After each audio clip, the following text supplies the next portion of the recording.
വിശുദ്ധ മർക്കോസ് അറിയിച്ച നമ്മുടെ കർത്താവ് യേശു മിശിഹായുടെ പരിശുദ്ധ സുവിശേഷം 16 അധ്യായം 14 മുതൽ 20 വരെയുള്ള തിരുവചന ഭാഗങ്ങൾ. പിന്നീട് അവർ 11 പേർ ഭക്ഷണത്തിനിരിക്കുമ്പോൾ അവൻ അവർക്ക് പ്രത്യക്ഷപ്പെട്ടു. ഉയർപ്പിക്കപ്പെട്ടതിനു ശേഷം തന്നെ കണ്ടവരെ വിശ്വസിക്കാത്തത് മൂലം അവരുടെ വിശ്വാസരാഹിത്യത്തെയും ഹൃദയ കാഠിന്യത്വത്തെയും അവൻ കുറ്റപ്പെടുത്തി. അവൻ അവരോട് പറഞ്ഞു, നിങ്ങൾ ലോകമെങ്ങും പോയി എല്ലാ സൃഷ്ടികളോടും സുവിശേഷം പ്രസംഗിക്കുവിൻ.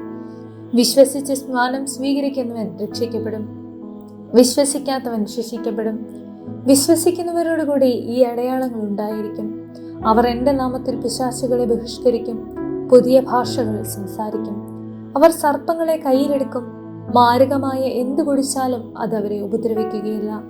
അവർ രോഗികളുടെ മേൽ കൈകൾ വയ്ക്കും, അവർ സുഖം പ്രാപിക്കുകയും ചെയ്യും. കർത്താവായ യേശു അവരോട് സംസാരിച്ചതിനു ശേഷം സ്വർഗത്തിലേക്ക് സംഭവിക്കപ്പെട്ടു. അവൻ ദൈവത്തിന്റെ വലതുഭാഗത്ത് ഉപവിഷ്ടനായി.